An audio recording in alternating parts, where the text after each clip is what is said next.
All right, welcome to 0 to 60. I'm your host, as always, Matt McChesney. We're coming to you from the lab down here at 60 Football Academy.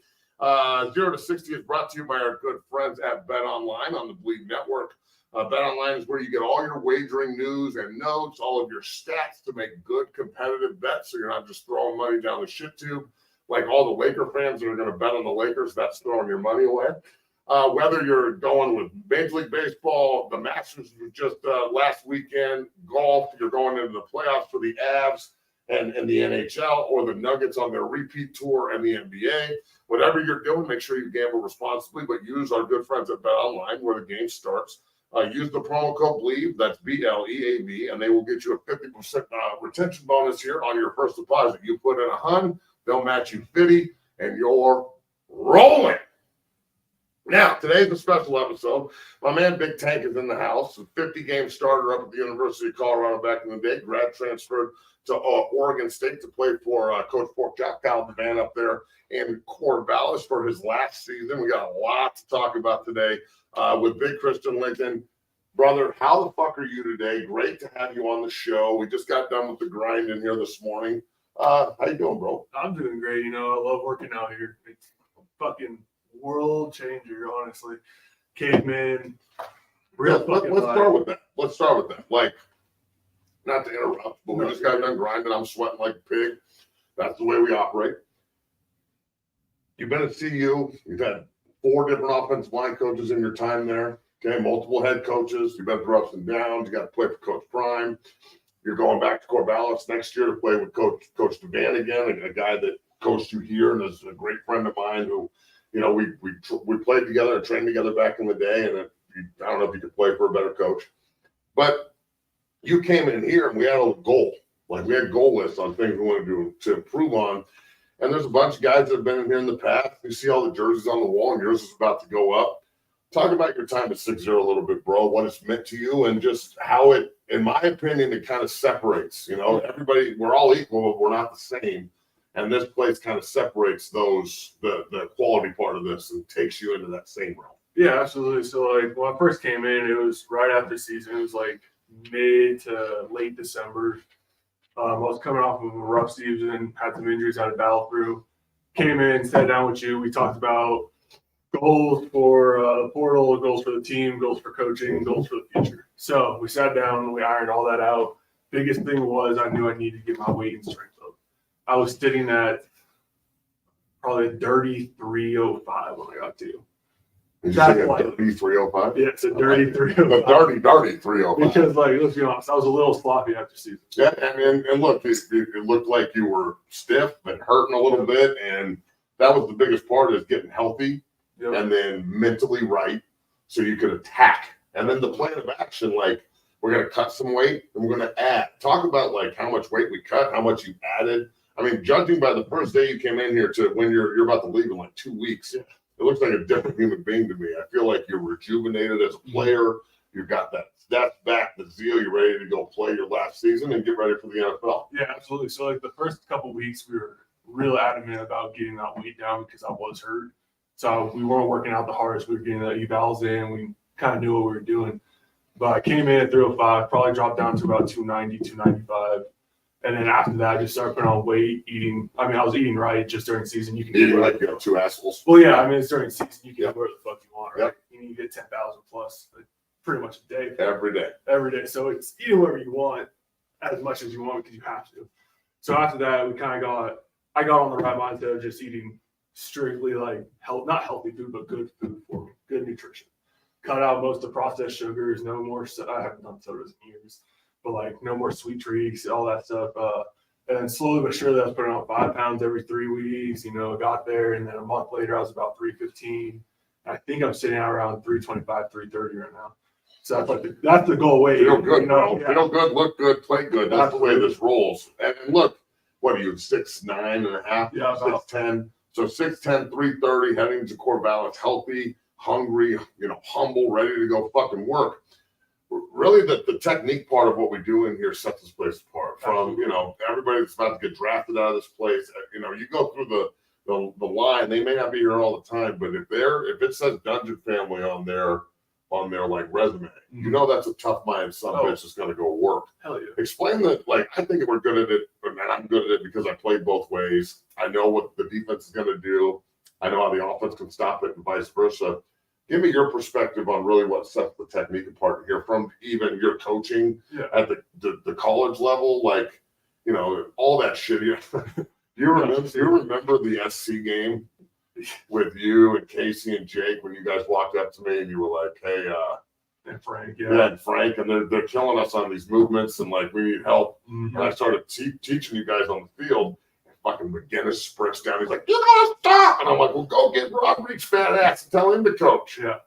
No, that was a different year. I was still green too. That was my second your second year, right? Yeah. You were a baby. I was young, so I was like I was kind of like step back. I didn't play that game much, so I was kind of watching it. I was like, "What the fuck's happening?" So how is this in that? It's coaching, not the coach.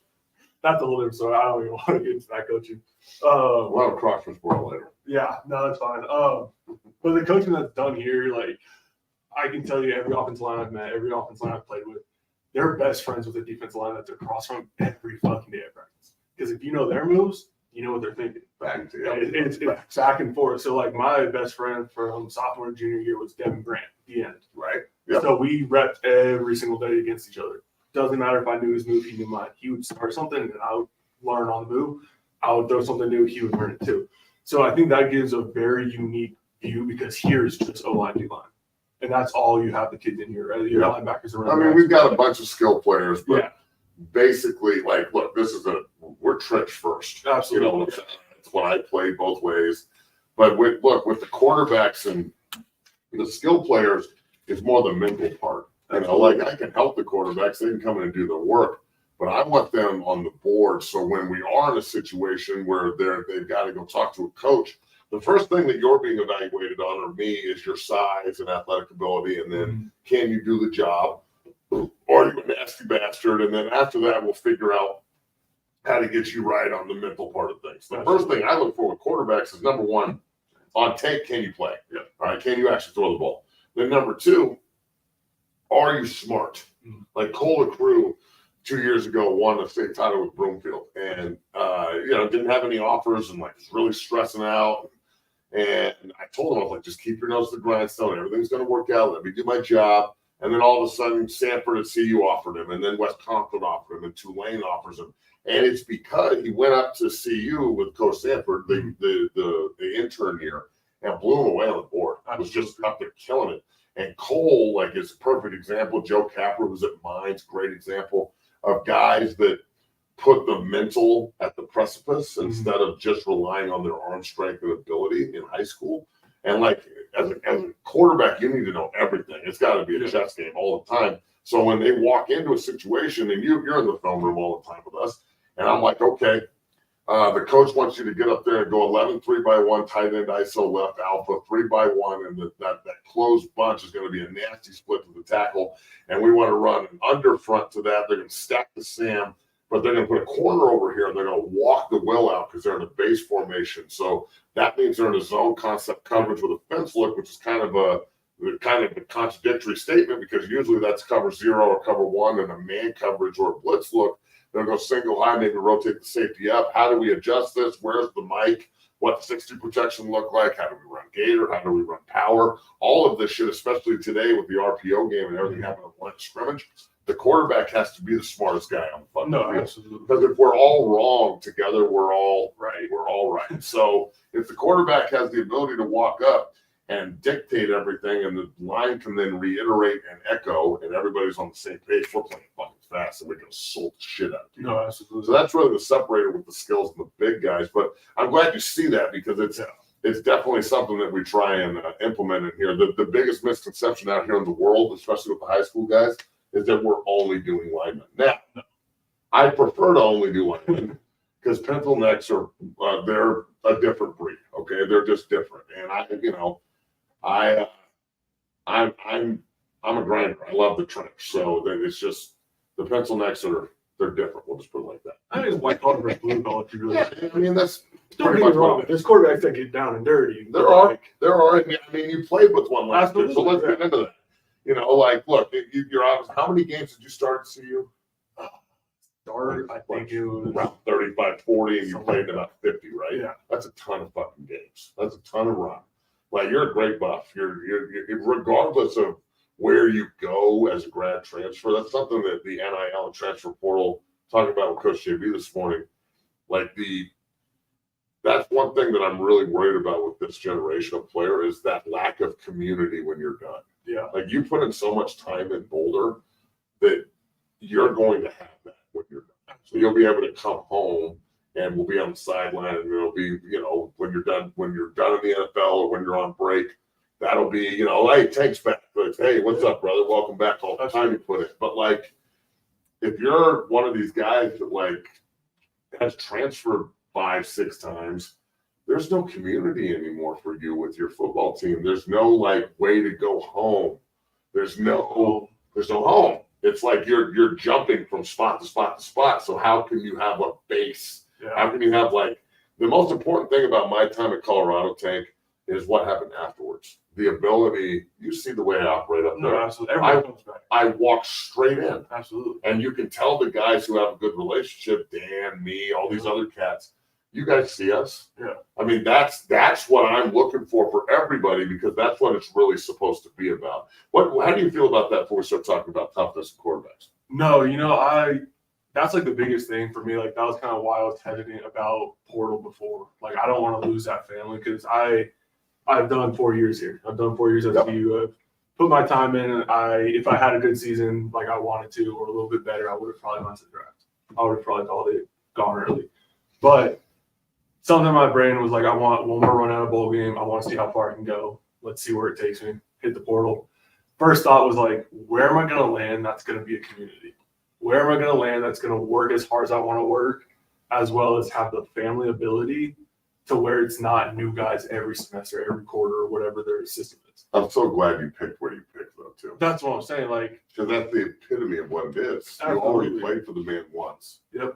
And Kyle the man. Yep. Bro, and you're a Northern Colorado or Northern California kid too. So Pacific Northwest is your hood. I love it. I think that it was, if you're, how I feel about the transfer portal. I don't think the transfer portal is that great for undergrads that probably need to sit around and cut their teeth and go through the adversity, right? No, I think grad transfers, Drake Nugent, Jake Wiley, Casey Roddick, Austin Johnson, who's going to be the starting center at Purdue next year. All of our boys, Reese Atterbury from Eagle Crest that just won a natty at Michigan with Drake.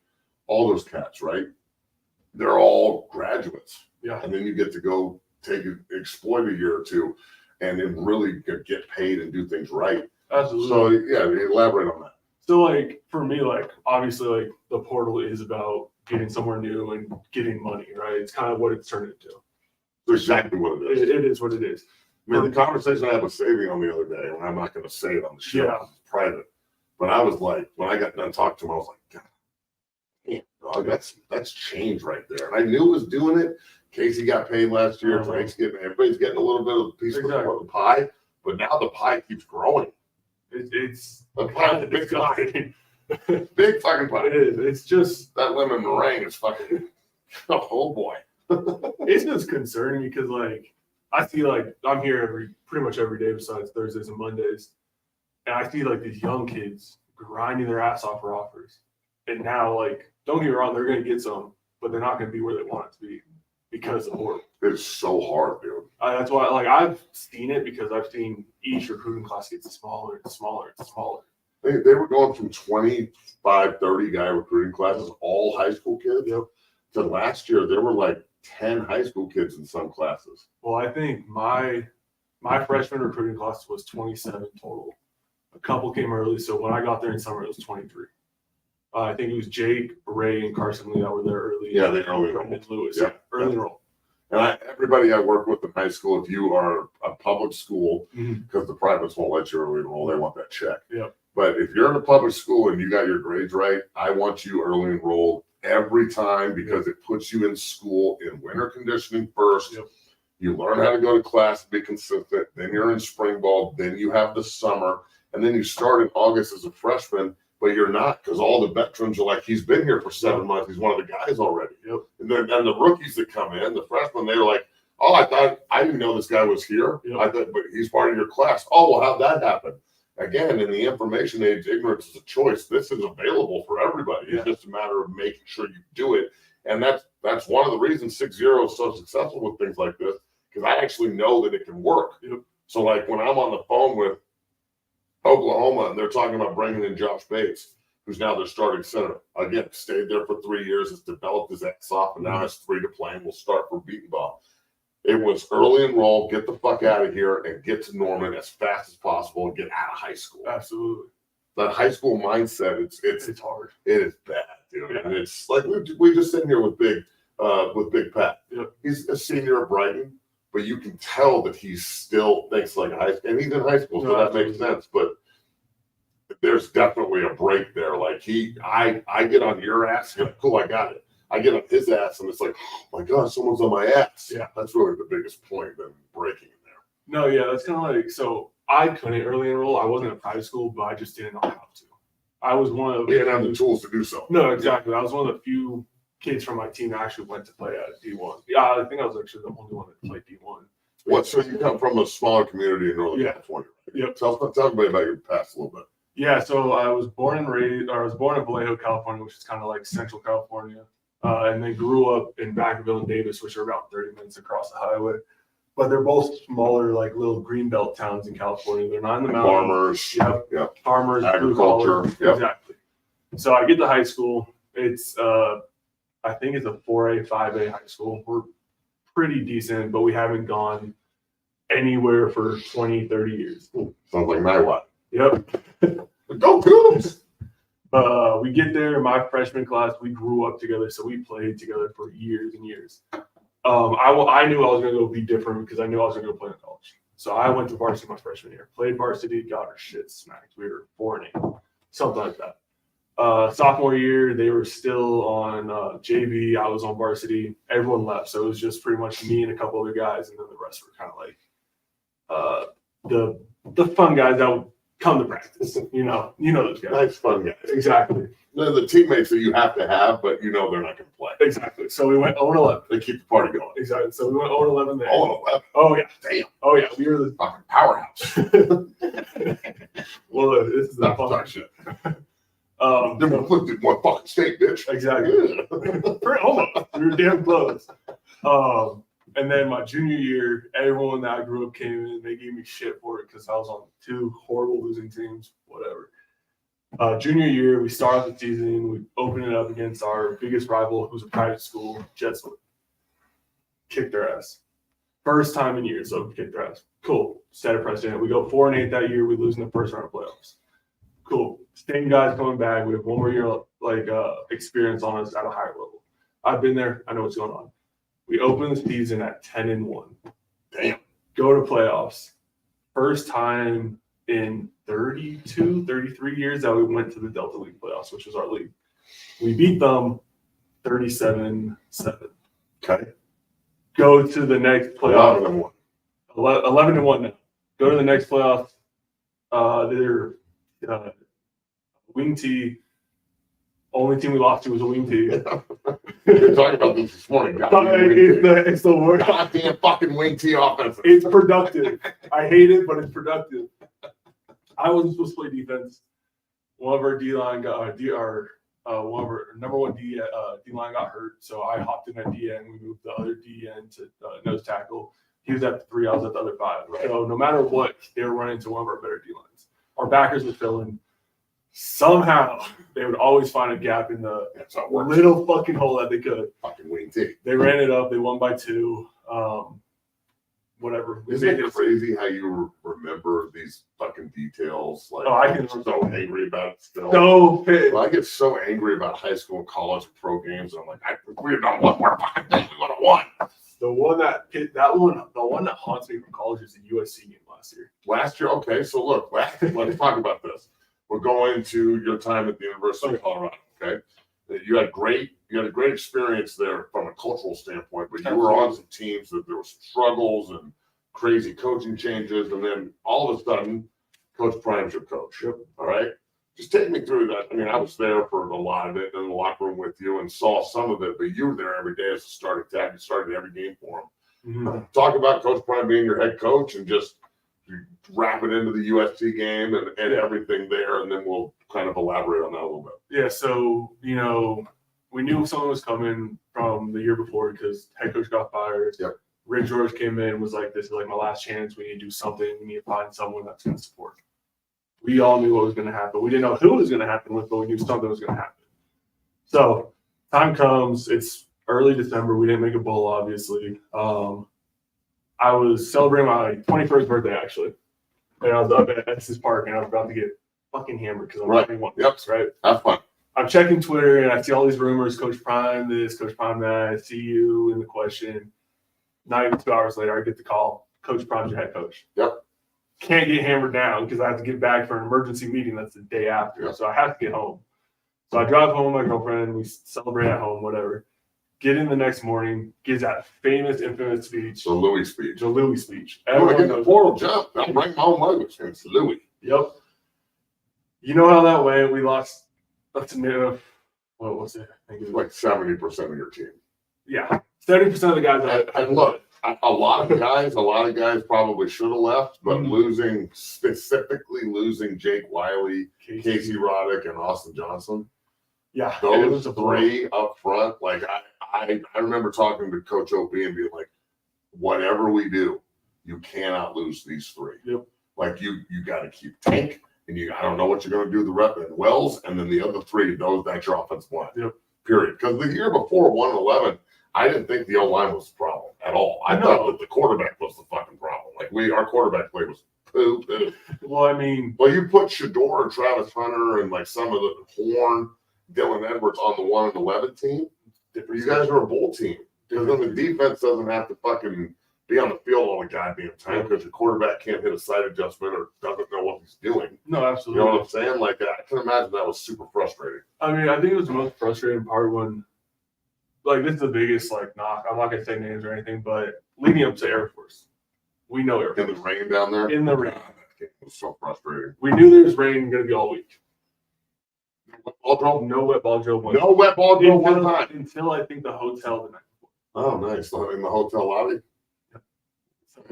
There was I don't know what happened there, but let's get it. I was young, I was developing into a leadership role because I've been there long enough. I was talking to the quarterbacks, I was friends with all of them, talking to the line. We didn't know what the fuck to do, but the centers obviously took it into their own hands in practice football. That wasn't the issue. Because the issue was trying to throw a fucking 40-yard pass in the fucking pouring, freezing rain. With the wind going sideways at 40 miles an hour. Yeah. So they don't have to deal with that because they just hammer you. Yes, they're a win team. Yep. That's all. Fucking back to it. God damn it. I remember watching Quinn Perry play in that game. He had like 22 tackles. Yeah, no. Like, goddamn, Quinn's all over the field, bro, but they are defense showed out for that game, and then we just couldn't do anything with it. So there's obviously parts where it was a big issue. So wasn't happy with that. Moving to this year, it was an experience. I grew up a Niners fan. I've always heard stories about Neon Dion, primetime. My grandpa was literally born and raised San Francisco 49, and everything I remember growing up watching his highlights, being like, oh my God, if I slimmed out, it could be him. There's no chance I was slimming out, let's be honest. He gets here, I'm the daddy. So he pulls up. I'm ecstatic because he is a Hall of Famer. He's the gold jacket. He's like a Deion Sanders dog. He's the man I would love to see lead the team like he was going to. He's did all these great things, and everything started fine. Started great. Spring ball. 3-0 against defending the runner-up. Just played for the Natty. And then our two biggest rivals. Exactly. Just fucking the Nebraska game was beat down. You fucked them up. Congratulations. Thank you very much. So we're sitting in the Nebraska game after the game. Oh, this one hurts my heart. Okay. And then look, I understand a lot of people, especially in the chat, that they don't understand why I'm so adamant about the fight song. They don't get it. And I get a lot of shit for this. Well, what the fuck do you care? Why it's just a song? Just a stupid song. It's not a fucking super song. Thank you. So we beat Nebraska. And I think because I'm part of this family. No, absolutely. We beat Nebraska and we're all standing right next to you.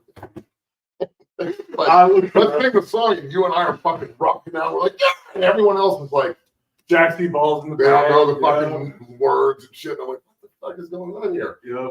We had everyone in the room. We had Rick George. We had Westbrook we had standing right there. We had everyone. All the alums all there. the old school We Cordell. had recruits in there. Yeah, a bunch of recruits, bro. Yeah. We had everything lined up. We beat could have the been biggest fucking fucking rival. Yes. Fight song. That's the thing. Like this fight song, like is ruckus though. It's like it's wild. It's like hopping. It's like a mosh pit. You know what I'm saying? Yes. It's more than just. Yeah, I mean that's for post game. That's what we're saying to the fans, and then like they're throwing joints at us. But in the fucking in the goddamn dungeon afterwards, you lock the doors and it's just family, bro. I think it's important, and I think it would bring a sense of community to the players too, because they would see and understand why it's so important. No, absolutely. I don't know why they wouldn't let me go up there and do that. Like, just let me come up there and show everybody how we're supposed to do this correctly. Well, it wasn't even that. It was just like, I think everyone was just, I don't know if they haven't been on a winning team before. I haven't, but I wasn't involved that much to where I lost track of who we are. Because who we are the fucking Buffaloes. Yeah. You know, we do everything right. We do the fight song. We run into the storm. That's who we are. Shitty season before. When we won against Cal, that shit was crazy. You were in there, right? It was fucking rough. It was like I gave the fucking speech, remember? Yes. Yeah, the lock the gate speech. And then everybody was, remember when I was up there and I was like, I just met with their coach. Yep. All right. I just met with him. And he said to me, and I cut this out of the video because I didn't want to, I'm not trying to burn a bridge with him. But I just met with your coach and he said to me, we're going to get everybody on the plane in this game. Yep. How the fuck do y'all feel about that? I remember everybody, fuck that. This is bullshit, yada, yada, yada. Lock the fucking gates on these bitches. Let's go to work. Yep. And then that was a crazy ass fucking game. That shit was fire. That was super fire. Yeah. It was great. And post game, we got in there, got the water bottles because, please, we hosed everything down, broke a couple TVs on accident. Fuck those TVs. Closed the water. Got Rick George soaked, by the way. And he loved it. Loved it. And we saw him the fight song.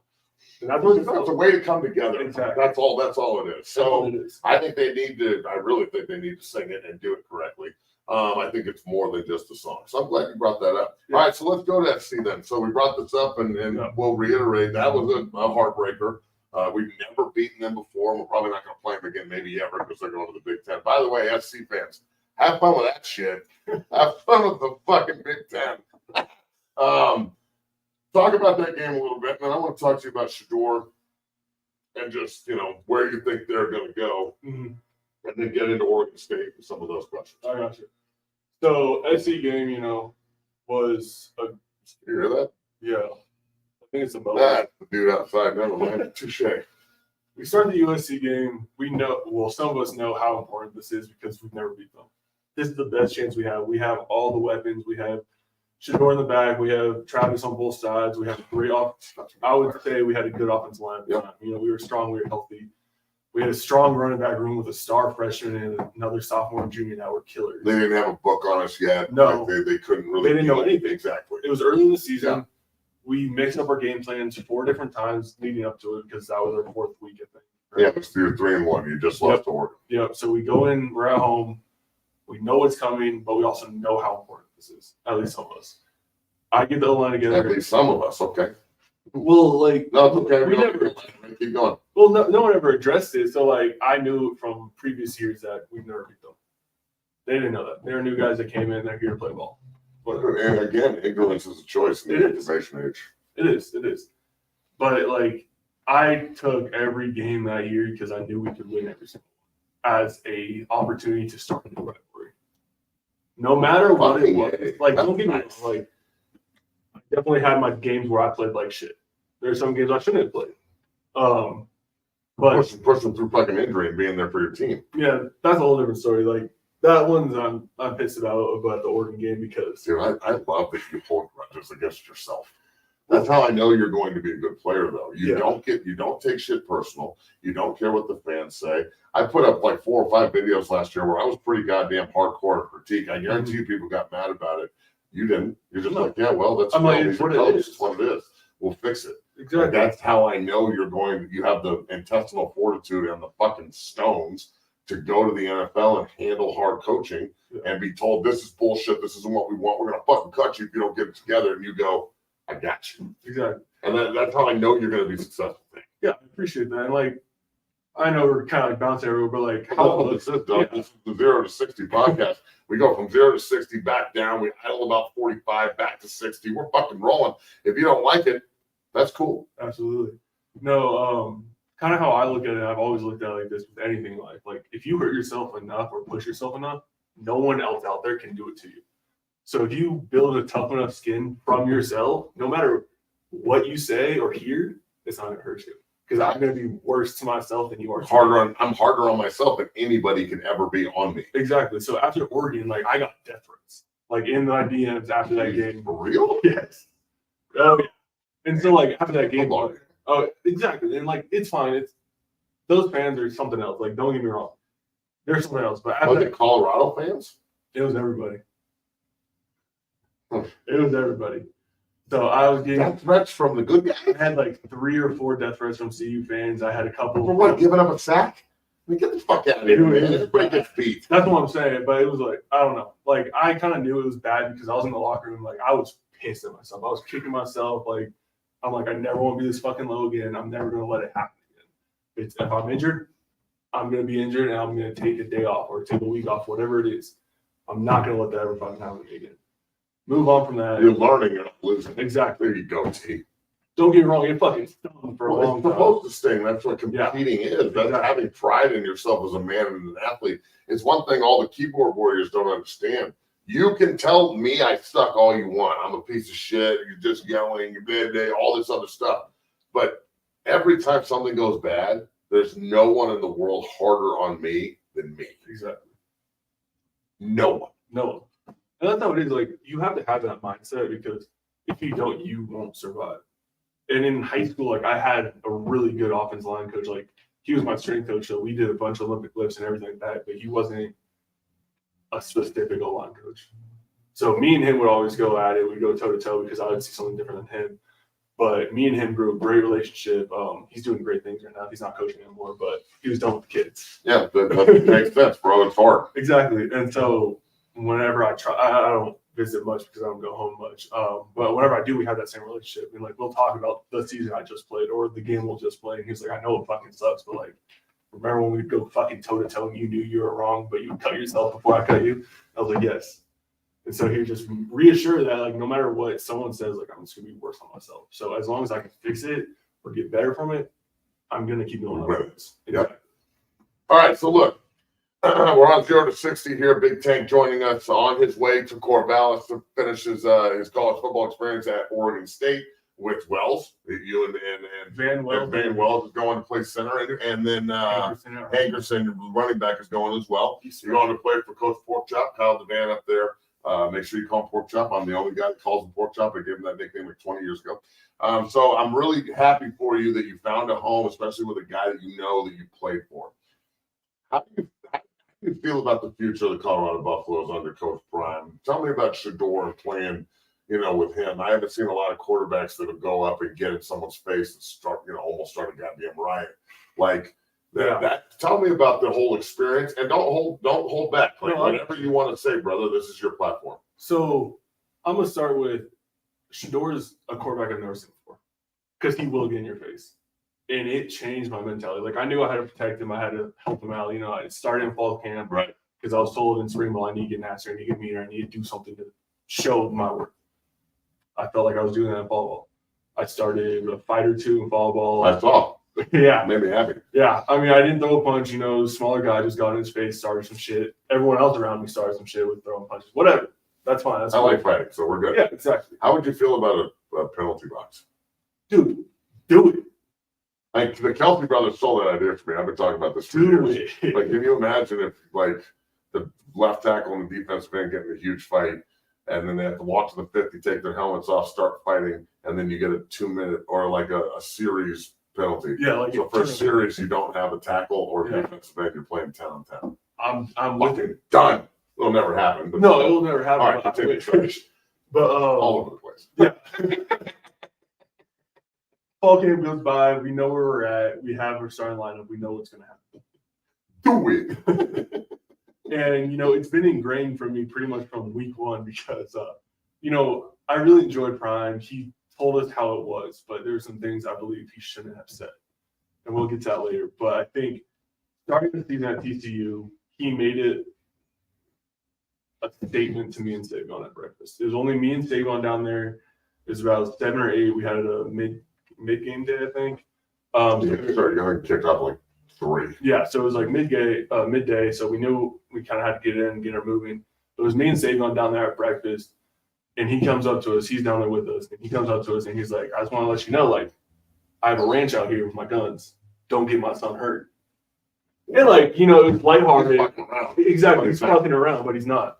And so me and Savion knew it was that moment where it was switch on already. Don't get me wrong, we had to switch on for pregame and everything like that, but I was kind of all right, we're fucking locked in. And I think we only let 1 or 2 sacks that game, and you got balls fuck out. We ran the ball, we passed the ball. I think we had 570 or something. Yeah, that was ridiculous. I was blown. It was one of the coolest experiences I've ever had as a fan watching a game. Absolutely. I watched my boy Sam Wilder played and started 40 games there at left tackle.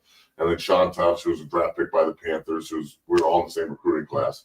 And we were walling the fuck out, bro. Screaming, yelling, dripping sweat, everybody jumping all over each other and hugging and shit. It was pretty, it was Super Bowl. Exactly. And look, before we move on, hats off to Savion, the A&M off the other day. Huge. If he ends up going to play for A&M, Trey Zoom, the left tackle, is one of our guys. Big number 60, went to Fossil Ridge, and he started 3 years for him down there. So, it could be another, Reese Russell's down there, the outstanding guard from Valor that you've worked with a couple of times. Absolutely. Only going to be a fucking sophomore, already getting offered. He's already at College Station. So that one's great. Keep it going. Yeah. We kind of knew it. So, that game we kind of just rolled, but, our stadium SCU holds 55,000. Something like that. I don't know what TCU holds, but it was fucking huge. We were to play Pac-12. Washington, I think, is a Coliseum. Oregon and Washington.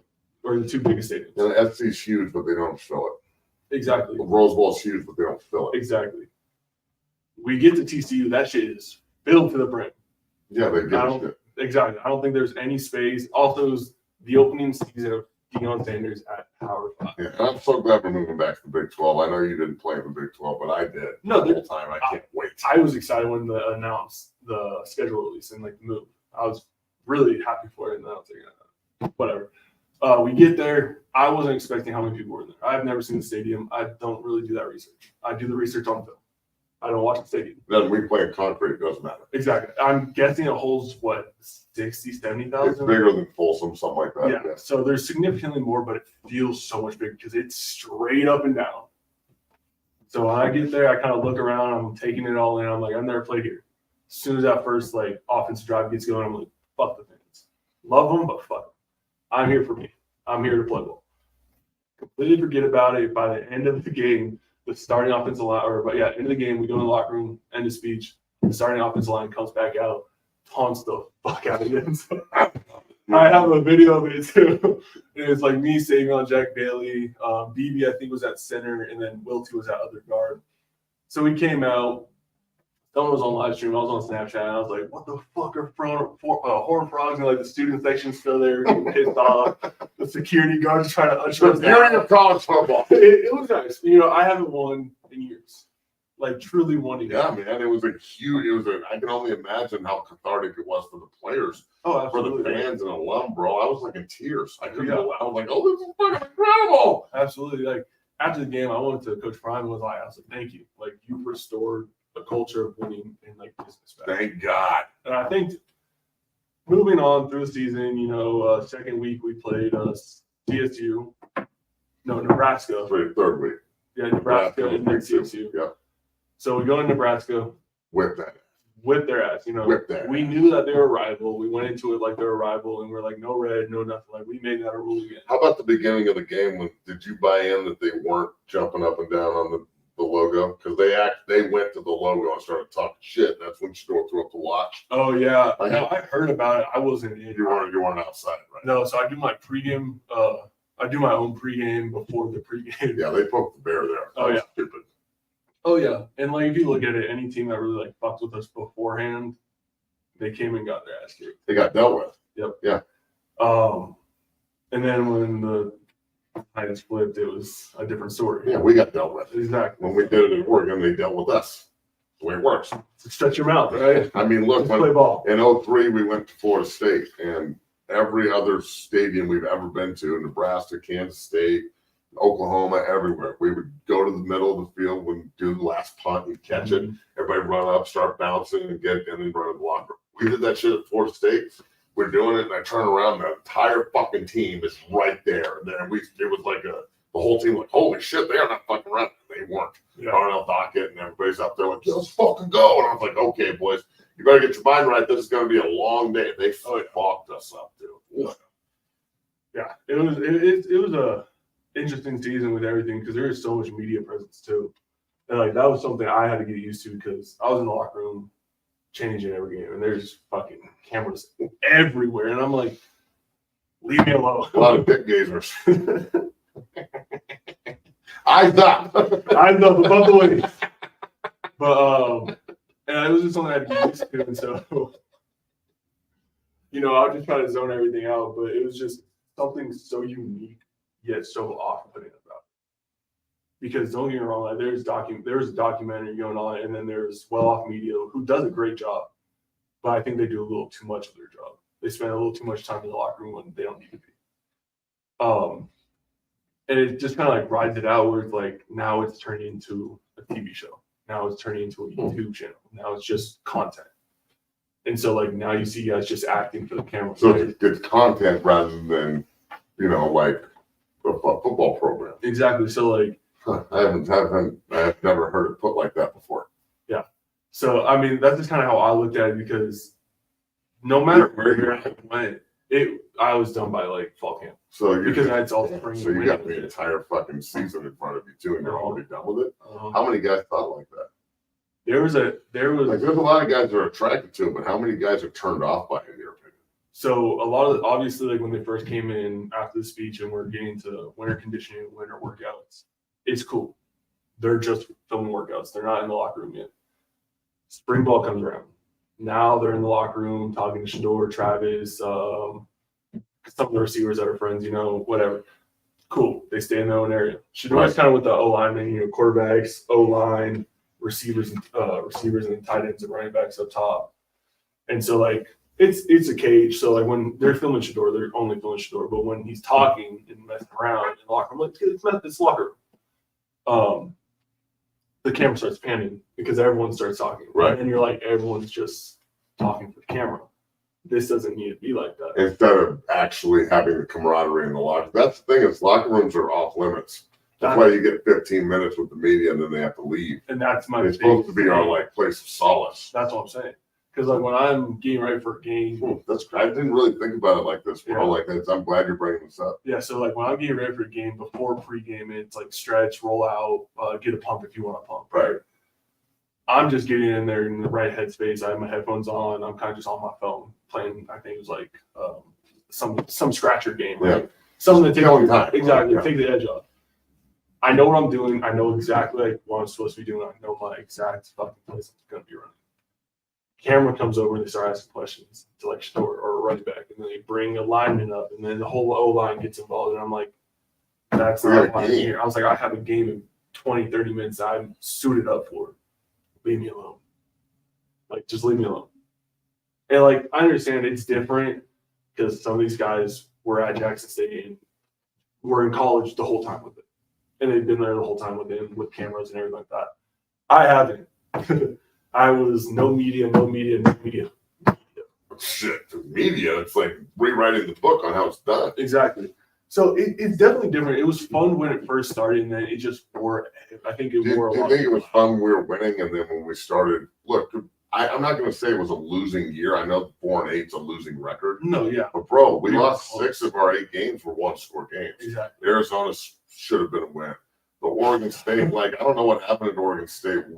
The timeouts. Remember at the end of the first half how we gave them an extra possession? Yeah. And scored a touchdown, and then we lost by 6. Yep. Like that. That's a one-score game. SC's a one-score game. Mm-hmm. UCLA was a one. No, UCLA was an ass beat. Yeah. UCLA or beat our ass. Yeah. Utah's a fucking fucking one-score game. Yeah. Washington State was not a one-score game. So maybe Utah pissed me off. Utah with the flags and the fucking refs. So. Not even with that, like, since there's so much media, Utah decided to fire back on Twitter. And they said it's going to be the game of backup quarterbacks. And then we traveled everyone that was hurt instead of bringing the guys that could have played. See, you traveled hurt guys to play hurt guys. So they traveled guys that weren't playing and brought them on the sideline, put them in hotels like that, and they weren't playing. Wow. And I think it could have been used to bring another tight end, another running back, another if they could play. another quarterback. Give opportunities to the kids. Because at that point we have one game left. It's Utah. You're not going to a bowl game. Everyone was talking speculation 5-7. If you get to a 5-7 bowl game. If that's the case, bring someone that you think has potential to play. Wow. Okay. Because I felt like the hurt guys were just distractions. Did you feel like you had the ability to go talk to the coaching staff as a leader on the team and a guy that started as many games as he did? One of the guys that actually was part of the holdovers that a lot of guys left, right? Jake and Salsa and everybody left, and a lot of guys got kicked out. A lot, Did you feel like you had an open door policy with the coaching staff to go talk to them and reiterate, like, I don't know if we should be doing this or doing that? Because it's one thing with Coach Barnett when I was there, he, like, if we weren't up there talking to him, out our uniforms, he let us handle internally the discipline stuff for guys. He let us handle a lot of the shit rather than, and like, it was never you can't talk to me about this, that, or this. It was complete open door all the time. He would like get pissed off if he didn't know. Yeah. So it definitely started off as open door, and it slowly progressed into open door for his people. Explain that open door for his people, like the Dion guys and non-Dion guys. And look, everybody, we're not trying to talk shit here. This is a different perspective from a guy who played, who graduated and went to the portal and grad transferred to Oregon State. This is his truth and his perspective. We're not hating on Coach Prime. I'm not reading in the comments today because we're set up so far away. But you have to understand, not everything is hate. We're just having a conversation here. And trust me, if anybody is valid in their thoughts and what they think, it's him, because he just got done doing it. So that's why we're doing this, folks. No, absolutely. And, I respect the hell out of Coach Prime. Like, we've sat down and we've talked about, like, not just college football, but what he's done to communities he's been in. Right. He's done the prime, I don't remember the younger the schools that he's developed and made into high schools for underprivileged kids to get football offers to get out of that situation. Great man, great coach. Like, when he wants it, he's a great coach. And so, like, the open door policy, I think, was there for a little while. Don't get me wrong, it was intimidating because he fucking Deion Sanders, bro. It's Deion Sanders. I remember I was up in the room and they brought him in. I was his first meeting. Yeah. And it was just me up there, and he walks in. He goes, "Big fella, you gonna help me get some of these boys up here?" And I was like, "Yes." Like, fuck, man. I'm very, very rarely am I starstruck, and that's one of the instances. Like, the first time I met John Elway. Oh yeah. That happened. The first time I met Deion Sanders face to face, I was like, God damn, this is happening. No, absolutely. Yeah. And it's just like crazy because, like, you're very hesitant because he does hold all the power no matter what. And no matter what you say, if it's taken the wrong way, it's taken the wrong way. Oh, and they're quick to jump to they're good. Not I'm not saying jump to conclusions, but they will. There's no qualms about this guy did that, this guy did this, we don't like it, cut. Yep. Like cutting ties with people. Exactly. I don't think it's Prime though, bro. No, Prime is really, like, you remember the UCLA game when I put that video up and I was pretty harsh? Yeah. They're getting our ass kicked, but I was pretty harsh. Coach Prime responded to me in the bus afterwards. Okay. Like reached out like, hey, we'll get this fixed. I'm tired of it too. Yada yada. There was a lot of people that were angry at me that, like, passive aggressively did it. That's like crazy. in the meeting we're talking shit, or don't reach out to me and we don't have a conversation. But the head man, Coach Prime, just immediately says it to me. Mm-hmm. That's one of the things I respect about him the most, actually, is he hears everything. Mm-hmm. He's going to see this and hear this. He sees and hears everything, bro. but he's very, very aware, and he's not afraid to put himself out there. Like most first ballot Hall of Fame bad motherfuckers like Deion Sanders. What? He doesn't need to respond to me. No. Like he doesn't need. Who the fuck am I? Like yeah. the fact that he did it makes me respect him even more. No, absolutely. Like he definitely. There's situations where he doesn't. That he will reach out and make sure that the story is correct. He'll make sure that everything aligns with what he's heard, or there's a different side of the story, there's a different side of the story. And then there's times where it's like during the cut season, if he's made up his mind, he's made up his mind. I kind of feel for that because there's some guys that were told by position coaches that are no longer there that they're cut. And then they go to the meeting with Coach Prime and they're like, why are you in the portal? We didn't want you gone. Whoa. So But then you're telling me there's a disconnect. The position coaches are telling guys they don't want them, and then you go to the meeting with the head man and he's like, why are you leaving? Yeah, so we've had that's crazy. But then the thing is he won't take them back once he's in the portal. So if you go in the portal, there's no like proctoring. You can't go in the portal as proctor from Iowa, go to Alabama, back to Iowa, back to Alabama, back to Iowa. Don't contact back to Alabama or Iowa, wherever the fuck he is now. I don't know where he's at. He might be stuck in the middle of Indiana somewhere, like in the middle. Like, how do I get? Where do I go? Yeah. So once you're in the portal, you're cooked. Pretty much. Okay. Yeah. And like, Wow, that's crazy. When he first came in, like it was different because when Casey was in the portal, he's like, we want to try to get him out. And so they've had their discussions. They talked about what This was right when it happened too. Yeah. And Casey went in the portal before he was even hired. Yeah, I think you're correct on that. And so like there's like obviously there was situations where it was like but then there was like the spring cuts of the first year where it was like if you're in the portal, you're done. Like don't necessarily contact me, but like if a coach reaches out, like I'm gonna tell you what happened. But like you're not coming back. So there's definitely like situations where some guys did get completely fucked on that. Well, okay, so let's go to what just happened, and you don't have to talk about players that you know, but you know Charlie offered all. Oh, okay, Charlie's a stud. I remember Charlie in this room. Okay, years ago, I'm gonna go play at CU, and I was like, I don't know, man, you're a smaller white dude from Dakota Ridge. Maybe we should look at mine or something. And he looked at me with his dad in the room, was like, "No, fuck that, I'm going to CU." Yeah. And like, I think it's so cool that I remember seeing him last year. And I was like, I'm so proud of you, dog. Me, Crow, and all these other people. Like, overcoming all that shit, not listening to people tell you what you can't do. That's what the fuck we're talking about. He's the epitome of a buff. Just fucking tough, hard-nosed bitch, never quits, 4.0 student. Run through a motherfucker's face. Exactly. The pride and tradition of the Colorado Buffaloes will not be entrusted to the timid of the week. Ain't nothing timid of the week about 4-4. No. Now he just got promoted to the second string running back job.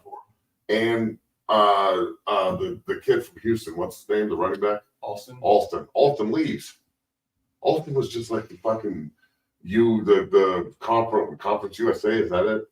What's the American Conference. American Conference Freshman of the Year and 19 touchdowns. Well, people are like speculating why he left. Well, he left because the 44 caliber killer is fucking walking around Boulder doing his thing. Yeah. I mean, that shit, the son of Sam that's a new nickname. Fucking son of Sam's walking around Colorado, walking around campus taking jobs. Absolutely. I mean, I wouldn't be surprised if that kid gets a ton of run this year. Oh, he's going to get reps if he's number 2. So, okay. So then that looks like equal opportunity coaching. Absolutely. So why is it looked at like, well, this other kid's leaving and there's a problem with scrub? Do you just think it's on an individual case-to-case basis? Absolutely. I think I think also I think a broad picture on how Coach Prime handles everything is probably the wrong way to do it. Absolutely, because it's not narrow-minded, but it's very each person has a different relationship with them, and each relationship has a different push and pull to it. So with Charlie was the man since day one with Coach Prime. He's had to develop a little more because he was a little like light in the weight room. Yeah, bro, but he's big. He's huge, but he's also got to develop. Exactly. Just develop the young man, and you got a fucking stud. Exactly. I think like if I don't know how many years he has left, he might be 2 or 3. 3 probably. If they give him those 3 years, he's gonna be an All-American easy. Bro, Charlie's the kind of guy. I played with a kid named Danny Woodhead. Okay. He went to Shattern State, super small little white running back, fucking stud.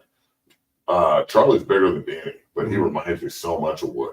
And I think Charlie's the kind of kid that can get into an NFL camp, bro. If Max Borgi can do it, why can't 100%? So I think Charlie, bro, you give that kid an opportunity next year, and he's going to turn a lot of heads. Oh yeah, he's also so fucking smart. He's a 4.0 student. He's a and 4.0. He's got a fucking badass fucking mustache. He's a 4.0 student in one of the hardest majors we have. What's his major? I think it's like biochemistry or something. Yeah. It's like development for like being a dentist. Like fuck. Like he is one of the smartest fucking kids I know. Man, well, it's working. And he's there early every fucking day getting extra reps. So that should be the example of what they're looking for, right? 100%. So then how do they end up with turds like McLean, a 5-star corner who can't get out of his own fucking way? I don't know. I was pulled away from that because I don't really interact with the DBs that much. But I mean, I'm not going to speculate because of Twitter. But everything that's I'll speculate. Yeah. I'll ask you the question. I mean, I thought he came and worked and he has potential. Coach probably nailed it. Like he wants somewhere he's going to be challenged so he can be successful. But if not, he's going to be a fluke. Because he is. He's not a freak like Travis Hunter, but he is special. I know we like Travis Hunter now. No, he's one to take. He's crazy. He is the most. So, okay, Travis Hunter. I think Travis Hunter might be the best football player in America, and I'm not talking about college.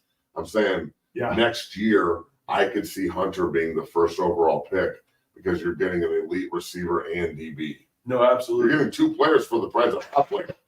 No. I've never seen anybody do the shit he does. He's the freakiest fucking kid I've ever seen on the field. We're in Texas. And he operates like he sucks. I know. Travis acts like he's so humble, and I love that. What? Again, so McLean couldn't just glue himself to Travis's ass and be like, this is who you need to emulate and be like? Different kids. It's shitty, but it's choice, true. Bro. Choice. It is. The choice. It's the choice of being a hothead that knows what you're good at versus being humble and being better than everybody else.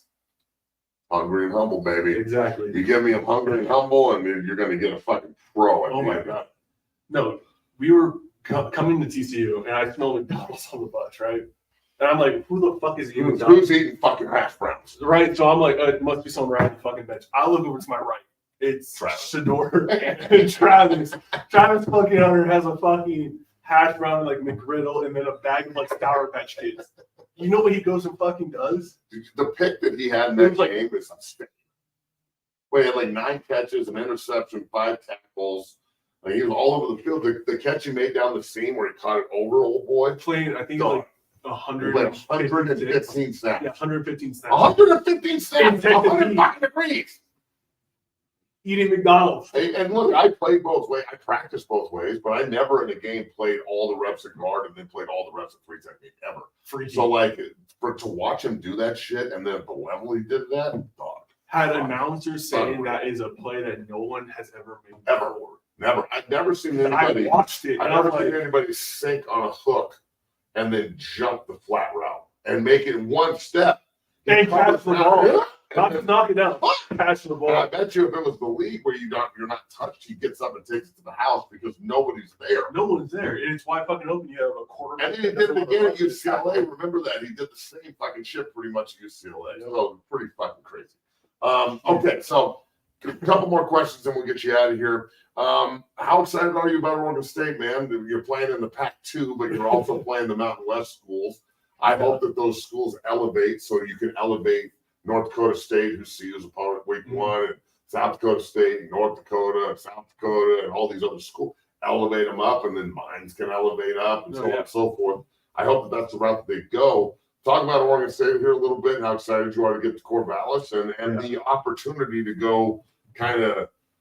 I think Oregon State and Washington State are going to be head and shoulders better than a lot of the other teams in the division. So in a 12-team playoff, you go win one. You go win all but 1 or 2 games. You beat Washington State, and you are in the playoff pretty much. As long as you go take care of business with the other schools. Yep.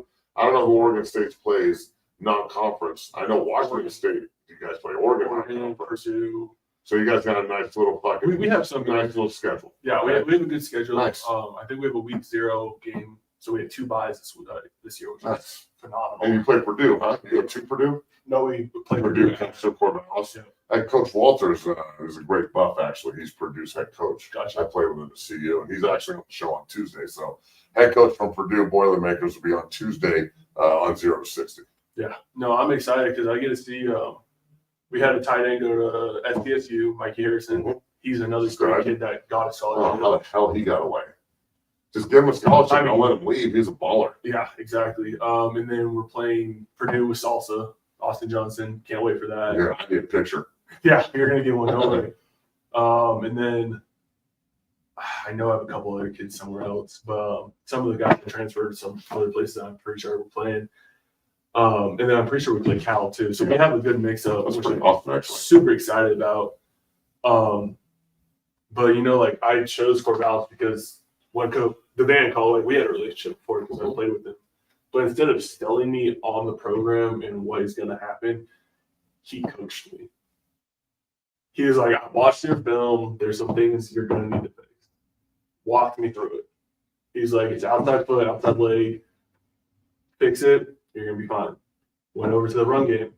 Lower pad level, certain departure points. We're going to fix it. You're going to be fine. Instead of recruiting me and sending me like, we're going to give you money if you come here. We're going to give you the room. We're going to give you a house. It's a truck. Exactly.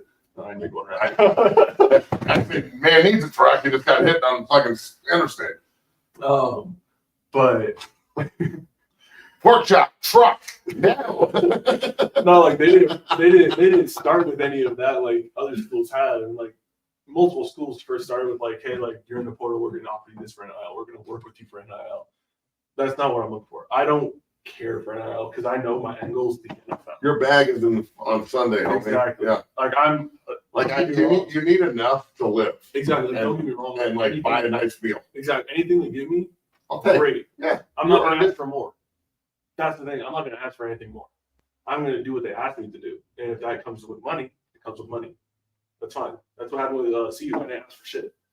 Coach Prime set me up on an NIL deal. Great man, helped me out, got paid because I was doing what I was supposed to do. I'm not chasing NIL shit. I'm doing what you're supposed to do. Exactly. I'm chasing the bag. Chasing the bag will make the bag run from you. Exactly. It's like a bad bitch, bro. If you chase her, she's gonna say no. If you ignore her, you're like, yeah, you ain't special. Or if you're just consistent. Just be the same guy all the time. Right? I got my girl. Same guy all the time, and it'll probably work out. I think one of the best compliments I've ever had is from you in this room. Consistency. Always the same guy. Always the same. Always the same. That's what we're looking for. Yep. So that's like one thing. Like I know Coach Van, like he's not going to let any other emotion get involved with coaching. There's going to be friendships, but there's also a relationship between coach and player. And so when that happens, and there's a coach and player relationship, but there's also a friendship, right. That's where the trust and bridges are like made. Amen to that shit. Yeah. I mean, you couldn't find a better guy to play for in Calvin Van. No, absolutely not. And we're playing at his alma mater.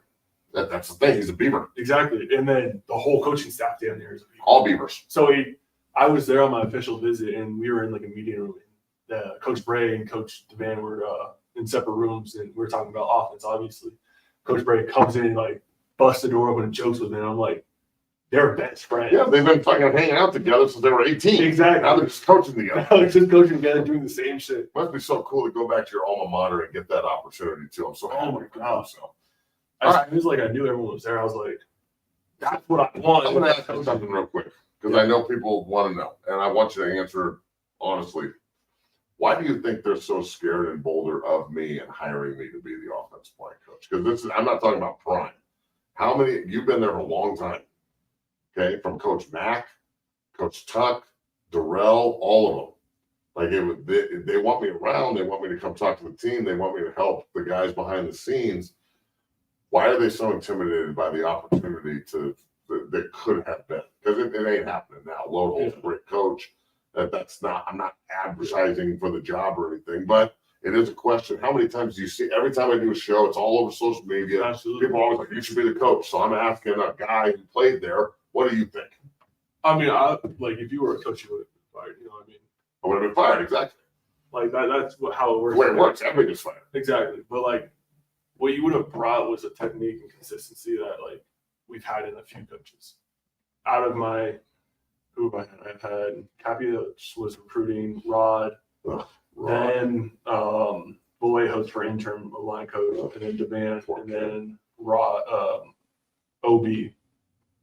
So I've had 6 line coaches in 4 years. In 4 years. That ain't good. No. That ain't gonna work. And like, obviously, I picked up something from everybody. Consistency was the band and coach OB for sure. They were consistently there day in, day out. Didn't let Put in the work. Exactly. Didn't let the upper management, we'll call it, get involved with their decisions. But I don't know how that would play out for you in Boulder. Because you would be consistent, you would be there, but I don't know how or why they haven't done it. I don't know why they haven't done it either. Because, like, I look at you. The rod rig thing is the one that really killed me. That's the one where I was like, wow. That one hurt. You want this fucking guy? That one hurt my own one I got there. Bowl hurts. No, he had some great fucking one-liners. Well, yeah, man. That he's was not about a fucking stand-up comedian. No, that was about it though. But You know what his best one-liner was? When he got fired and he's put all of his clothes on Facebook Marketplace. slightly coached It's like slightly coached in. My nut sweat's only been in these pants for a month. My 5X fucking pants. Everybody in Buff Nation, buy my clothes. Fuck.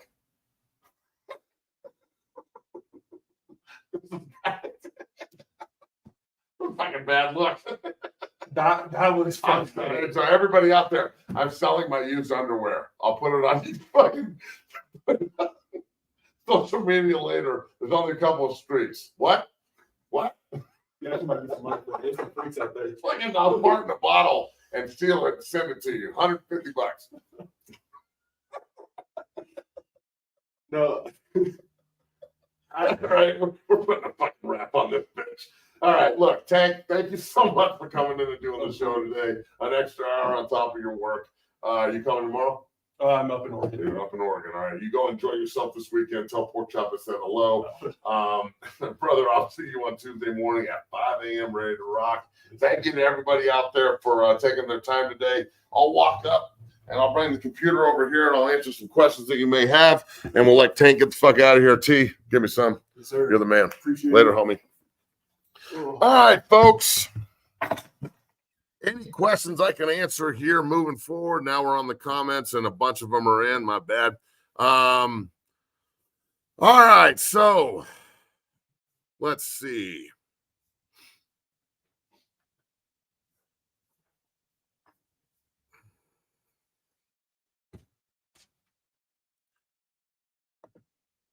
Hey, Vernon, Doug, relax. Everybody misses blocks. I'm sure you have too if you ever played. Whew, holy hell.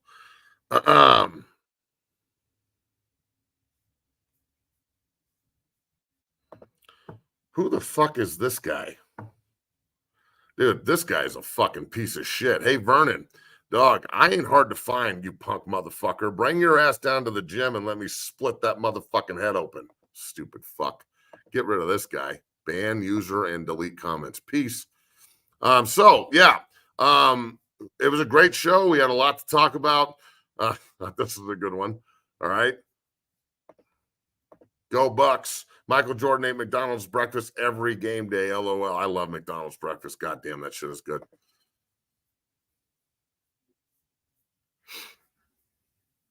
All right, folks. We appreciate everybody watching. Remember to subscribe and like on Twitch and on YouTube. If you want to just talk shit, you're right. I mean, there's a bunch of fucking keyboard just champions over here that act like they're real fucking tough. It's really funny to me.